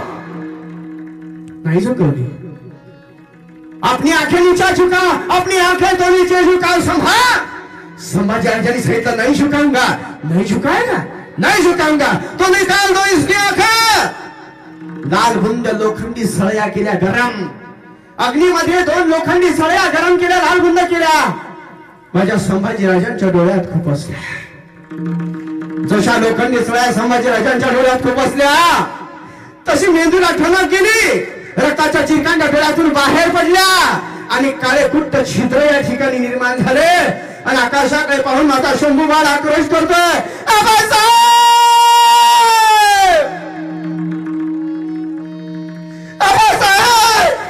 तुम्ही निर्माण केले स्वराज्य पाहण्यासाठी आमच्याकडे डोळे शिल्लक ठेवले नाहीत बाबासाहेब संभाजी राजांच्या कानात शीस ओतलं ऍसिड रक्ताच्या चिरकांड्या कानातून बाहेर यायला लागला माझा शंभू बाळ ज्ञानोबांच्या ओव्या तुकोबांच्या अभंग ऐकण्यासाठी आमच्याकडे कान शिल्लक ठेवले नाहीत बाबासाहेब संभाजी राजांची जीभ हसवून काढली बाबासाहेब नरड्यातून रक्त बाहेर लागलं म्हणतात बाबासाहेब जगदंब जगदंब म्हणण्यासाठी आमच्याकडे जीभ शिल्लक ठेवली नाही बाबासाहेब संभाजी राजांचे हात छाटले आक्रोश करतात बाबासाहेब तुम्ही निर्माण केलेलं स्वराज्य रक्षणासाठी आता हातात तलवार धारण करण्यासाठी मनगत शिल्लक राहिले नाही बाबासाहेब संभाजी राजांचे पाय छाटले संभाजी राजे आक्रोश करतात बाबासाहेब स्वराज्यासाठी धावपळ करण्यासाठी आमच्याकडे आता पायच उरले नाहीत बाबासाहेब माफी असावी म्हणून म्हणावंसं वाटतंय देश धर्म पर मिटने वाला शेर शिवा का छावा था महापराक्रमी परम प्रतापी एक ही शंभू राजा था दोनों पैर कटे शंभू के पर ध्येय मार्ग से हटा नहीं हाथ कटे तो क्या हुआ सत्कर्म तो छुटा नहीं तेजपुंज तेजस्वी आंखें निकल गई पर झुका नहीं दृष्टि गई तो क्या हुआ राष्ट्रोन्नति का दिव्य स्वप्न तो मिटा नहीं जीवा काटी खून बहाया धर्म का सौदा किया नहीं शिवाजी का ही बेटा था गलत राह पर चला नहीं रामकृष्ण शालिवाहन के पद से विचलित हुआ नहीं गर्व से हिंदू कहने में कभी किसी से डरा नहीं 300 वर्ष बीत गए अब शंभू के बलिदान को कौन जीता कौन हारा पूछ लो संसार को कोटि कोटि कंठों में आज तेरा गौरव गान है अमर शंभू तू अमर हो गया तेरी जय जयकार है भारत मां के चरण कमल पर जीवन पुष्प चढ़ाया था है दूसरा दुनिया में कोई जैसा शंभू राजा था और देश धर्म पर मिटने वाला शेर शिवा का छावा था महापराक्रमी परम प्रतापी एक ही शंभू राजा था एक ही शंभू राजा था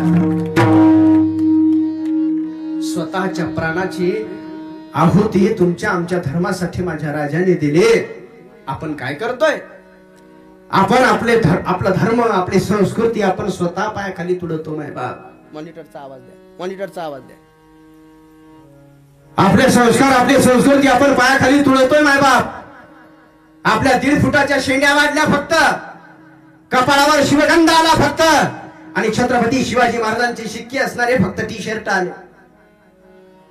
माझ्या भावांनो, ज्या राजाने आयुष्यात सुपारीच्या तुकड्याला स्पर्श केला नाही त्या राजाच्या जयंतीच्या दिवशी डीजे वाजवून त्या राजाची अवहेलना करू नका. तुमच्याकडे काय होते मला नाही माहिती, पण 70-80 हजाराचे डीजे वाजवून तुम्ही जर माझ्या राजाची जयंती साजरी करत असाल तर तुम्ही माझ्या राजाचा अपमान करत आहात. तुमच्या डीजेची गरज नाही माझ्या राजाला, तुमच्या डीजेची गरज नाही आहे माझ्या राजाला. अरे शिवजयंती दिवशी, शिवजयंतीच्या दिवशी माझ्या राजाला तुम्ही हारही अर्पण करू नका. नाही वाईट वाटणार माझ्या राजाला. एक फुलही अर्पण करू नका, नाही वाईट वाटणार. कशाला केळणी गुलाल धरता? चिमणभर गुलालाची अपेक्षा तुमच्याकडून नाही माझ्या राजाला. फक्त शिवजयंतीच्या दिवशी तुम्हाला मानाचा मुद्रा माझ्या राजाला करायचा असेल तर एकच करा. शिवजयंतीच्या दिवशी राजांच्या पुतळ्यासमोर जा आणि खिशातल्या जेवढ्या तंबाखूच्या गुटख्याच्या पुड्या असतील माझ्या राजाच्या पायावर टाका, नतमस्तक व्हा आणि राजाच्या पुतळ्यासमोर त्या गुटख्याच्या पुड्यांची, तंबाखूच्या पुड्यांची होळी करा आणि शपथ घ्या. म्हणावं राजा, तुमच्या चरणाची शपथ घेऊन सांगतो, रक्ताचा शेवटचा थेंब असेपर्यंत आणि शेवटचा श्वास शरीरातला चालू असेपर्यंत मी कोणत्याच व्यसनाला स्पर्श करणार नाही. हा तुमच्या जीवनातला सगळ्यात मोठा मानाचा मुद्रा राजासाठी असेल. दुसरा मुद्रा करण्याची तुम्हाला गरज नाही. आपण सामान्याची लेकरं नाही आहोत मायबाप. अरे दुश्मनाने देखील माझ्या राजाचं वर्णन करावं रे. हा माझा खरंच आवडता विषय आहे. मी तुम्हाला रात्रभर सांगू शकेल शिवचरित्र, माझा आवडता विषय आहे तो. मला वेळेचं भान ठेवावं लागेल. मी एक प्रसंग सांगतो, फक्त थांबतो. शिवाजी राजा कोण होता? शत्रूने देखील ज्यांची स्तुती करावी दादा. औरंगजेबाने शाहिस्ते खानाला पाठवलं महाराष्ट्रावर स्वारी करण्याकरता. शाहिस्ते खान, औरंगजेबाचा मामा शाहिस्ते खान मोठी सेना घेऊन, सशस्त्र सेना घेऊन या महाराष्ट्रात आला. पुण्यामध्ये त्यांनी लाल महालावरती आक्रमण केलं, लाल महालावरती कब्जा केला. छत्रपती शिवाजी महाराज दुसऱ्या गडावर होते. छत्रपती शिवाजी महाराजांना रात्रभर झोप लागत नव्हती. छत्रपती शिवाजी महाराज तळफडत होते, तळमळत होते, रात्रभर विचार करत होते. आई जगदंबे, ज्या लाल महालामध्ये आम्ही लहानाचे मोठे झालो त्या लाल महालामध्ये शाहिस्ते खानाने येऊन राहावं. ज्या लाल महालामध्ये आमच्या आऊसाहेबांनी गणपती बाप्पाच्या समोर पुरणपोळीचा नैवेद्य ठेवावा, त्या लाल महालामध्ये आज मद्यप्राशन केलं जाऊ लागलं, मांस भक्षण केलं जाऊ लागलं. आई जगदंबे, ज्या लाल महालामध्ये आमच्या आऊसाहेबांनी आम्हाला श्रम क्रोधी कल्याणम याच्यासारखे, लोकाभिरामम रणरंगधीरम याच्यासारखे श्लोक शिकवावे, त्या लाल महालामध्ये आता नाच गाण्याचा प्रकार घडावा हे आम्हाला मान्य आहे. मान्य आहे, हे आम्हाला मान्य नाही. तळमळत होते, पण करणार काय? मॅन पॉवर कमी होती. काय करावं? काही दिवस विचार केला आणि एक दिवस रात्रीच्या प्रहरी ठरवलं. समकले डोळे सज्ज झाले शुभा आणि मनामध्ये विचार करतात, बास ठरला. घुसायचं, मारायचं. महाराज जवळ 300 मावळे फक्त सोबत घेतले. किती? फक्त 300. आणि हजारोच्या संख्येमध्ये 300 मावळ्यांशी माझा शिवबा राजा नंग्या तलवारी हातात घेऊन घुसले. लाल महालामध्ये प्रवेश केला. अंधाराचा फायदा घेऊन पराक्रम गाजवायचा. बास ठरला. घुसले लाल महालामध्ये. लाल महालाचा कोपरा महाराजांच्या परिचयाचा होता. लाल महालामध्ये अंधारामध्ये प्रवेश केला 300 मावळ्यांशी आणि एकच आवाज उठला महाराज लाल महालामध्ये, हर हर हर हर, जय भवानी, जय भवानी. एकच हल्ला कल्लोळ मारला आणि गडगड सुदर्शन चक्रासारख्या नंग्या तलवारी मावळ्यांच्या फिरू लागल्या. सपासप वार होऊ लागले, मुंडके उडू लागले, रक्ताचे जिंकण्या उडू लागले, रक्ताचे पाठ वाहू लागले, प्रेतांचे ढीग जमा होऊ लागले. हो, शत्रूचे, गनिमांचे. भागो भागो शिवाया शिवाया शिवाया शिवाया. आणि शाहिस्ते खान नाच गाणं बघत होता. पायांच्या मध्ये बसला होता, नाच गाणं बघत होता. आणि कोणीतरी त्याला येऊन सांगितलं, हुजूर हुजूर. हा ओरडला, तू चिल्ला रहा है क्या? हुजूर शिवाया, शिवाजी आया हुजूर. शिवाजी आया म्हटल्याबरोबर हा तारदिशी उठून उभा राहिला. क्या बक रहा है? शिवाजी आया? क्यों आया? कहां से आया? कब आया? किस मकसद से आया? शिवा मालूम नहीं हुजूर, लेकिन आया। हमने तो सुना है हुजूर वो हवा से भी प्रकट होता है, दीवार में चला जाता है। कमबख्त बता रहा है या डरा रहा है? भाग जाओ यहां से। निघून गेला तो। शाहिस्ते खान मनामध्ये विचार करतो, शिवाजी मतलब तूफान जिसे कोई नहीं रोक सकता। ये शिवाजी मुझे नहीं छोड़ेगा, ये शिवाजी कुछ भी कर सकता है, लेकिन शिवाजी कभी पराई औरत को हाथ नहीं लगा सकता। म्हणून तो बायांच्या मध्ये लपून बसला, बायांच्या मध्ये लपून बसला महाराज शाहिस्ते खान। छत्रपती शिवाजी महाराजांनी मावळ्यांनिशी अनेक जणांना कापले, उडवल्या मुंडके. आणि छत्रपती शिवाजी महाराज दरवाजाच्या पाठीमागे लपून बसले याला उडवायला. बराच वेळ झाला, शांतता पसरली, आगीचे लोळ उठत होते, ते रक्ताचे पाठ वाहत होते. बराच वेळ झाला आणि यांनी विचार केला शिवाजी गेला वाटते. आणि शाहिस्तेखानाने दरवाजाच्या बाहेर मुंडकं काढलं. जसं तोंड बाहेर काढलं तसं राजांनी हातात ती तलवार सटकन फिरवली. पण दुर्दैव महाराष्ट्राचं सुदैव त्या शाहिस्तेखानाचं त्याचं मुंडकं वाचून 3 बोटं छाटल्या गेली. राजे गेले निघून. याच्या 3 बोटातून रक्ताच्या धारा वाहू लागल्या. रात्रीची वेळ आहे, 1-1:30च्या सुमाराच्या 3ही बोटातून रक्ताच्या धारा वाहतात. हा रडतो, कणतो, विभरतो, तळमळतो, तडफडतो खाली बसून. आणि रात्री 1:30 वाजताच्या सुमारात त्याची बहीण धावत आली. त्याची बहीण हा तडफडत होता, याचे 3 बोट छाटल्या गेले. रात्रीच्या प्रहरी त्याची बहीण धावत आली मध्यरात्री आणि शाहिस्तेखानाला म्हणते भाईजान, भाईजान, अरे क्यों चिल्ला रही है? मैं मरे जा रहा हूं, तू चिल्लाई जा रही है, क्या हुआ? तेव्हा शाहिस्तेखानाची बहीण म्हणते भाईजान, भाईजान मेरी बेटी गायब है, मेरी बेटी गायब है भाईजान, मेरी बेटी जवान है, सुंदर है, खूबसूरत है, रात भर से गायब है. मेरी बेटी को शिवाजी के आदमी उठा कर ले गए. मेरी बेटी की इज्जत खतरे में है, मेरी बेटी शिवाजी के कब्जे में है भाईजान. हा तडकन उठून उभा राहिला होता. पण जेव्हा यांनी शेवटी ऐकलं की मेरी बेटी शिवाजी के कब्जे में है, तेव्हा गालातल्या गालात हसला, सुटकेचा निश्वास टाकला आणि शांतपणे खाली बसला. आणि बसता बसता म्हणतो खुदा तेरा शुक्र है. त्याची बहन म्हणते भाईजान मेरी बेटी गायब है, तुम्हारी भांजी गायब है, रात भर से गायब है, सुंदर है, जवान है, उसकी इज्जत खतरे में, शिवाजी के कब्जे में है. तुम अल्लाह का शुक्र अदा कर रहे हो. शाहिस्तेखान दुश्मन शिवाजी महाराजांचा. शाहिस्तेखान म्हणतो सुन ले बहना, सुन ले बहना, अगर तुम्हारी बेटी सुंदर है, जवान है, खूबसूरत है, रात भर से गायब है, तुम्हारी बेटी की इज्जत खतरे में है, तुम्हारी बेटी को शिवाजी के आदमी उठा कर ले गए हैं, लेकिन अगर तुम्हारी बेटी शिवाजी के कब्जे में है तो चिंता करने की, डरने की कोई जरूरत नहीं. तुम्हारी बेटी सही सलामत तुम्हारे पास लौट कर चली आएगी, क्योंकि वो शिवाजी है. बड़े अच्छे संस्कार दिए उसकी मानी वो जीजाबाई ने उसको. ये शिवाजी कुछ भी कर सकता है, किसी के हाथ काट सकता है, पैर काट सकता है, गर्दन काट सकता है, उंगलियां भी काट सकता है, लेकिन ये शिवाजी कभी किसी पर औरत के दामन को हाथ नहीं लगा सकता, क्योंकि शिवाजी का दामन दूध के जैसा साफ सुथरा है. बहना आज तक इस धरती पर बादशाह तो बहुत से हुए, लेकिन हर एक बादशाह के दरबार में औरत को नचाया गया, लेकिन एक ही दरबार ऐसा है जिस दरबार में पराई औरत को भी, दुश्मन के औरत को भी माँ का सम्मान मिला, माँ का दर्जा दिया गया. उस दरबार का बादशाह एक ही है जिसका नाम है छत्रपति शिवाजी राजा. दूसरा और कोई बादशाह हो ही नहीं सकता. धन्य धन्य शिवाजी शुर,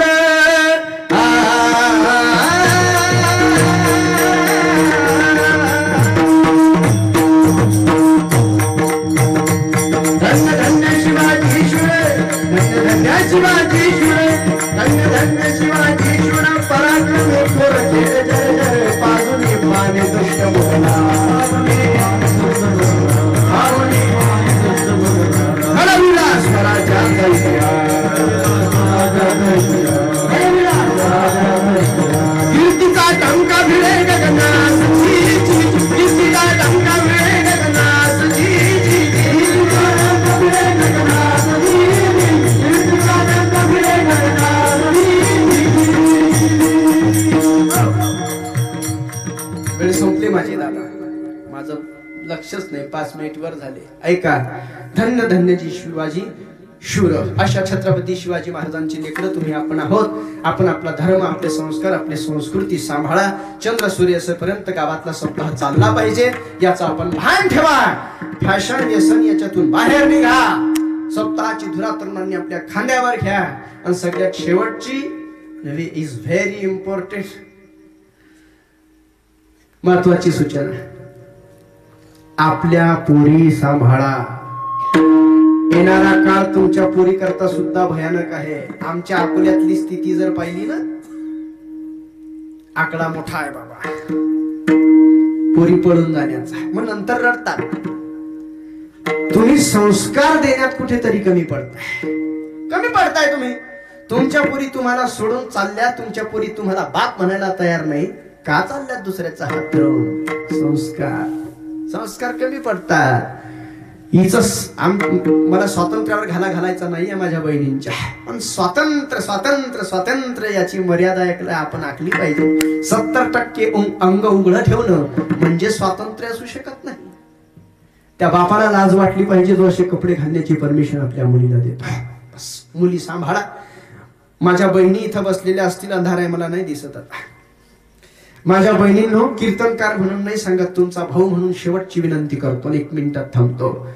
तुम्हाला कथेला येता येत नसेल येऊ नका, नाराज नाही होणार माझा भगवान. तुम्हाला पारायणाला यायचं नसेल नका येऊ. तुम्हाला तुळशीची माळ घालायची नसेल नका घालू. तुळशीला पाणी घालायचं नसेल नका घालू. तुम्हाला कीर्तनाला यायचं असेल नका येऊ. फक्त एक करा, ज्या बापाने 21-22 वर्ष तर हाताच्या खोड्याप्रमाणे जपली, त्या बापाची मान शर्मिनी खाली जाईल आणि त्या बापाला फाशी घ्यावी लागेल. अशी वर्तणूक जीवनामध्ये कधीच करू नका. हा तुमच्या जीवनातील सगळ्यात मोठा परमार्थ आहे. दुसरा परमार्थ करण्याची तुम्हाला एवढी विनंती आहे माझी. बस झालेली सेवा भगवान परमात्म्याच्या चरणावर समर्पित करतो. ज्यांनी सेवा दिली त्या सगळ्या गावकऱ्यांचे, कार्यकर्त्यांचे, मंडळाचे, ट्रस्ट असेल तर त्यांच्या मनापासून या ठिकाणी आभार मानतो. आपण सर्व श्रोते मंडळी शिस्तीत ऐकलं, कुणीच उठलं नाही. मला आनंद वाटला. खूप लांबून आलो मी प्रवास करून. बरं खरंच मी खूप थकलो होतो, पण तुमची शिस्त पाहून, तुमचं नियोजन, कोण म्हणेल हो आजचा पहिला दिवस आहे. वेळेवर कार्यक्रम सुरू झाला. सर्व मंडळींच्या सोबत मी महाराजांना श्रेय देतो. पहिल्या दिवशी कीर्तन खेड्यात टायमावर सुरू होणं म्हणजे ही काही सामान्य गोष्ट नाही. तुम्ही ते सक्सेस करून दाखवलं. मी तुमचे आभार मानतो. अशी शिस्त ठेवा. परमात्मा तुमच्यावर नक्की कृपा करेल. विणेकरी, टाळकरी मंडळी, चोपदार मंडळी, गायक मंडळी, सर्व महाराज मंडळी माझे गुरुबंधूच आहेत आणि कीर्तनकार मंडळी, मी त्यांना प्रणाम करतो, दंडवत प्रणाम करतो. हार्मोनियम वादक आहेत, साऊंडवाल्यांनी उत्कृष्ट सर्व्हिस दिली, शूटिंग वाले आहेत आणि आपण सर्व मंडळी, आमचे मृदंग वादक माऊली आदरणीय महाराज या ठिकाणी कथा करून उपस्थित आहेत. मी त्यांनाही प्रणाम करतो. बोलण्याच्या ओघात चुकलं असेल, बुद्धीचा दोष जे काही बरोबर असेल त्या आनंदला शिकलो. त्या जनावरांचा सद्गुरु जोग महाराज वारकरी शिक्षण संस्थेची कृपा आहे. एवढं ते पुरते अधिक ते सत्य करून घ्यावे तुमचे विनितोसे पायाच्या प्रसादे काही बोलिलो विनोदे मज क्षमा करणे संती नो हे अंगभूत युक्ते नो हे हा उपदेश तुमचे बडबडिलो शेष तुमच्या कृपेचे पोसणे जन्मोजन्मी तुका म्हणे ज्ञानेश्वर माऊली